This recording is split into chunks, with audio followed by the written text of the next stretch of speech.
Oi pessoal, vamos agora para a quarta parte da aula de caminho de dados, certo? Nessa aula vamos focar um pouquinho mais em desempenho dessas instruções, o que é que pode ser feito para trabalhar dentro de um único ciclo, quebrar ela em vários ciclos, certo? Até porque o desempenho ela vai depender muito de vários fatores, tá? Então depende do algoritmo que vai ser implementado, depende da linguagem que foi, depende da qualidade do compilador, certo? Da arquitetura do processador e dos hardwares que estão ali em geral, ok? Então vamos lá. O desempenho ele pode ser medido de várias formas. O mais comum que a gente trabalhou agora foi um clock, certo? O clock ele vai dizer qual é o tempo de execução de um ciclo do meu processador. Quanto maior esse clock, que é o que a gente conhece, então, certo? Teoricamente, mais rápida seria a aplicação, mais rápido seria o meu processador. Só que nem sempre ter um clock muito alto significa um bom desempenho para um programa, certo? Tem vários outros fatores, como eu comentei, que podem influenciar. Uma medida de desempenho é o tempo de resposta, que é o tempo total que o computador usa para completar uma tarefa. Certo? Então, uma tarefa específica, o tempo de resposta para essa tarefa, ok. Só que eu também tenho tarefas bem distintas. Eu posso trabalhar com um programa que eu só use operações bem simples, certo? Outras que eu trabalho com operações um pouco mais complexas, o que significa a execução de mais de uma instrução. Aí esse tempo de resposta pode ser um pouco diferente, certo? Então é uma outra forma de medir desempenho, mas também não é a melhor, não é a única, etc. O throughput, que é o número de tarefas completadas por unidade de tempo, vai ser equivalente ao tempo de resposta, certo? Só que aí eu meço ele em unidades de tempo também.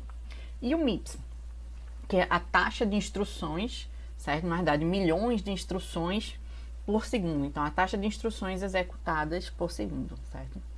O clock, como é que a gente pode definir qual o valor desse clock, tá? O clock, o desempenho com relação a ele vai ser 1 sobre o tempo de execução. Ou seja, o valor do clock é o inverso do período de execução de uma instrução. Então, se eu coloco lá uma instrução, ela demorou 2 nanosegundos para ser executada, significa que eu vou pegar esse 2, vou dividir o 1 por 2 nanosegundos, certo? Para obter o meu clock. O throughput, o MIPS, desculpa, é essa contagem de instruções, certo? Por milhares de instruções por segundo. Então, vou pegar a contagem de instruções e dividir pela contagem de instruções e a CPI, que eu vou falar já já, o valor de CPI, mais a taxa de clock vezes 10 elevado a sexta. Ou eu posso simplesmente pegar a taxa de clock e dividir pelo CPI, certo?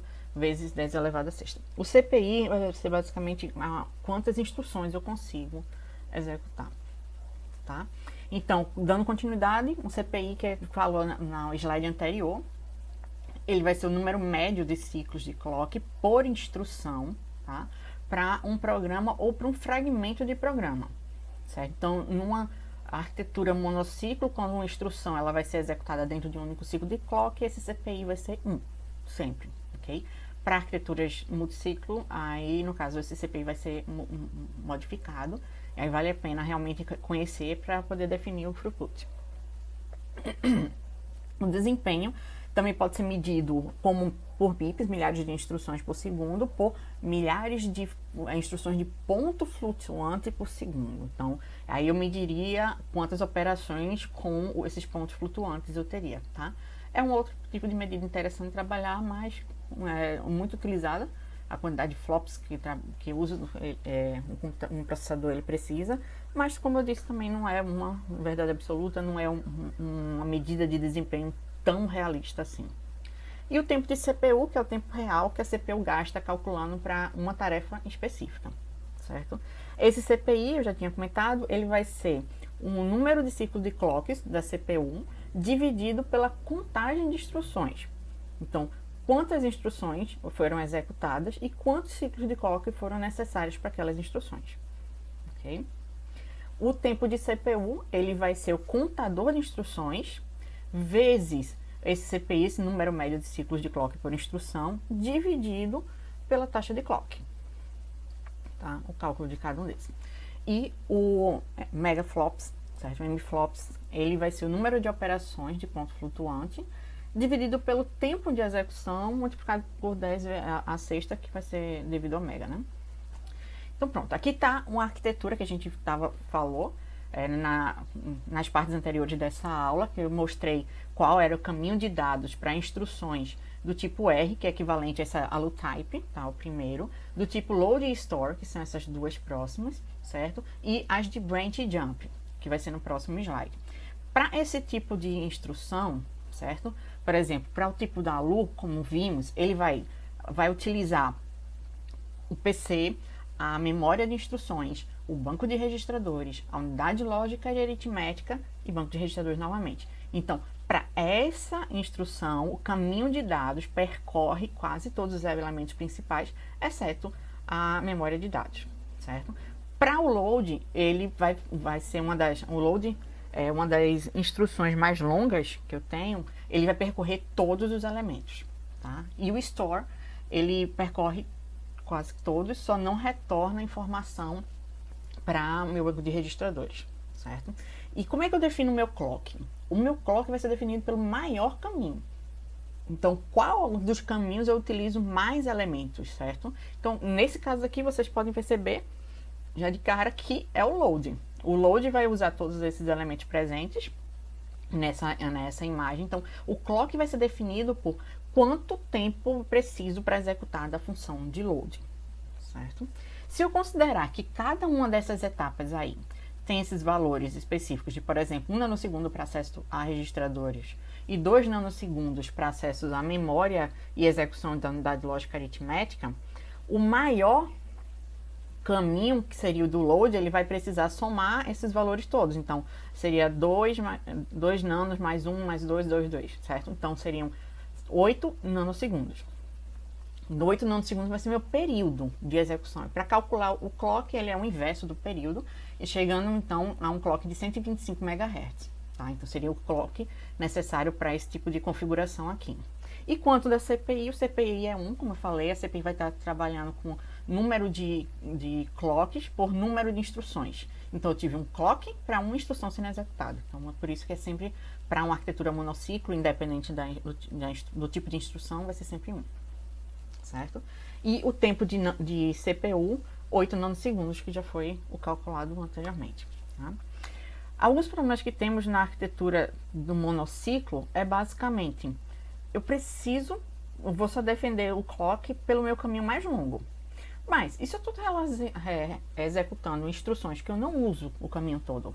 Que eu uso, por exemplo, como a instrução de lógica aritmética, que eu não uso o acesso à memória de dados. Que eu perco já 2 de 8 nanosegundos, certo? Ou seja, eu perco 25% do tempo de execução por uma coisa que eu não vou fazer. Então, ele ficaria como se fosse parte do hardware ocioso por um determinado tempo. Isso vai de encontro a um dos princípios de projeto que diz que torne o caso veloz comum. Então, o caso mais simples que tem é uma soma, uma subtração, é o mínimo que o processador faz. Então, esse tipo de instruções deveriam ser as mais rápidas. Mas quando eu coloco nesse tipo de formato, ele não funciona. Não funciona nesse exemplo, tá? Ele vai ser mais lento do que outras instruções, ou no caso vai ser tão lento quanto todas as outras. Aí uma das possibilidades de solução seria trabalhar com arquitetura multiciclo. Para um multiciclo, eu divido ele pelos estágios da execução, e para cada estágio de execução do meu caminho de dados, aí cada estágio vai ser executado em um ciclo de clock. Então, as informações, por exemplo, do PC, eles precisam estar, do endereço do PC, precisam estar prontos para poder procurar na memória de instruções. Enquanto eu estou lendo da memória de instruções, aquele meu valor do PC poderia estar sendo também atualizado, eu poderia fazer uma outra coisa com relação a isso, certo? Então, esse meu caminho de dados eu posso ir dividindo. Quando eu divido meu caminho de dados pelos estágios e não pela instrução toda como execução, a minha taxa de clock ela vai aumentar bastante, porque o período de execução vai diminuir muito, certo? Aqui está uma visão abstrata de como ficaria essa arquitetura multiciclo, porque para poder permitir que eu divida a minha arquitetura em estágios, ao invés de execução de uma instrução inteira dentro de um período de clock, eu preciso armazenar a informação que vai passar de um estágio para outro. Então, eu preciso adicionar registradores no caminho de execução para permitir essa modificação. Certo? Então, estão aqui os registradores adicionais, certo? São diferentes desse banco de registradores para armazenar o valor que veio da cache de dados, certo? Os valores lidos dos registradores, o valor executado dentro da ALU, tá? Antes de escrever no banco de registradores. Então, eu tenho registradores em todas as partes do caminho entre os estágios para permitir essa informação. Tá? Aqui está a arquitetura do multiciclo com todos os sinais, certo, de controle. Já viu que aumentou um bocadinho, até porque eu permaneço com os sinais anteriores e adiciono os sinais de controle para os registradores que apareceram, certo? Aqui está um pouquinho das informações com relação a esses sinais de controle. Já dá para ver que, comparativo com a arquitetura monociclo, eu aumentei bastante o número desses sinais de controle, tá? Aí tem algumas informações que vocês podem ver sobre o que é que eu tenho que adicionar a mais para buscar a instrução, decodificar uma instrução, para executar na ALU a instrução e escrita do resultado, certo? Então, por exemplo, para decodificar, eu tenho que habilitar uma parte da informação da ALU, certo? Para ler um dos registradores para comparação, por exemplo, dentro de um branch, certo? E habilitar a função de mais para somar com o deslocamento, ok? Aí dentro deles eu vou ter também os registradores, seriam os sinais de controle dos registradores intermediários, ok? E como é que fica então o desempenho dentro dessa arquitetura? Como eu comentei, o período diminui, porque o período vai ser calculado de acordo com cada estágio agora. E o clock, por ser o inverso do período, vai aumentar significativamente. Okay? Então, para esse tipo de arquitetura, mantendo os mesmos valores que eu usei no exemplo anterior, o que é que acontece? Eu vou ter que escolher, como período de clock, o período, ou seja, o estágio que está aí, que demora mais para ser executado. Então, os estágios mais lentos, eles precisam de 2 nanosegundos. Certo? Então, meu período de clock vai ser 1 sobre esses 2 nanosegundos, que vai dar equivalente a 500 MHz. Então, a gente sai para uma arquitetura monociclo com um clock de 125 MHz para aquela arquitetura equivalente, mas lógico, eu adicionei registradores, para uma arquitetura com um clock de 500 MHz. Okay? Onde nas instruções do tipo ALU eu vou só usar 4 ciclos de clock, certo? Na de load eu uso os 5 ciclos e de store 4 ciclos. O que é que isso significa? Significa que só depois do 5º elemento de clock, tá? Da 5ª subida de clock, eu tenho a resposta para a instrução de load. Mas na subida do quarto sinal de clock, eu já tenho a resposta de uma instrução do tipo da ALU ou do tipo de store. Okay? Para esse mesmo exemplo, aí também tem o do branch e do jump, que são menores ainda, eles não usam 3 a 4 partes da minha estrutura, certo? Dos meus estágios. Então, aí não faria sentido nenhum eu manter aquela informação de passar um período de clock inteiro para não usar, certo? Então, por exemplo, eu tinha 8 nanosegundos de execução, mas para um jump que eu uso somente o incremento do PC, eu precisaria só da primeira etapa, certo? O que seria equivalente a 2 nanosegundos, que seria 500 MHz. Aí, como é que vai ser calculado quando eu trabalho já dividindo entre estágios, certo? O clock eu já falei, a CPI, só lembrando, vão ser quantos ciclos eu preciso executar para uma instrução. Então, a instrução maior que tem aí seria a do load, como a gente falou. Então, são 5 ciclos para executar uma única instrução. Tá? Então, eu tenho um CPI de 5 para esse tipo de arquitetura, diferente do anterior que foi 1, só lembrando. E o tempo de CPU aqui vai ser 0,1 nanosegundos, bem menor do que o anterior, tá? E O que é que eu posso, então, escolher? Por que monociclo e por que um multiciclo? O monociclo é interessante por gastar um único ciclo de clock, tá? A implementação, como eu já não tenho que colocar tantos registradores, eu diminuo os sinais de controle, ela vai ser, então, mais simples. Eu tenho uma execução bem mais simples, uma arquitetura mais simples, um controle mais simples com relação a ele.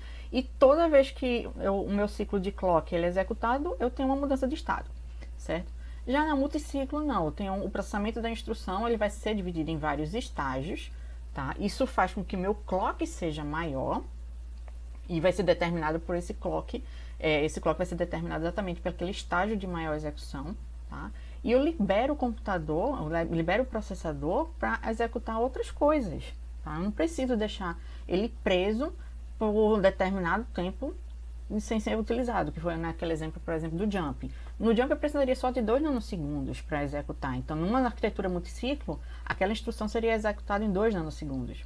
Enquanto na arquitetura monociclo, aquele mesmo exemplo, eu precisaria de 8 nanosegundos para executar, mesmo ele só utilizando a primeira parte.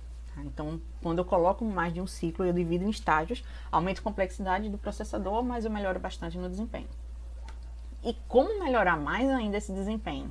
Certo? Já conseguimos passar da monociclo para multiciclo, uma melhoria significativa do desempenho, mas eu posso fazer muito mais do que isso, certo? Uma das possibilidades é conseguir sobrepor, tá, instruções de acordo com os estágios. Por exemplo, quando eu já estou, depois de ter pego a instrução, o PC, quando eu estou procurando na memória, eu posso já liberar para o PC ser atualizado novamente. Enquanto eu estou lendo da memória, o registrador tá livre também para escrita em registradores, então pode estar fazendo outra coisa, tá? Então, eu deixo sempre o meu processador ativo, sendo utilizado. Eu vou utilizar ele o máximo possível, trabalhando com a ideia do pipeline, o super pipeline. Ou eu posso utilizar caminhos de dados múltiplos. Nesse caso, eu precisaria de bem mais hardware, certo? Que precisariam ser adicionados para permitir paralelismo total em cada estágio, diferente do pipeline, onde eu tenho paralelismo de instrução, mas não de estágio. Eu não tenho mais de um executando em cada estágio, ok? E na próxima aula, que a gente vai conversar exatamente sobre o pipeline, como é que funciona bem direitinho, e um pouco sobre super pipeline e super escalar, certo? Porque finalizamos a parte de caminho de dados, tá? Até mais. Tchau, tchau.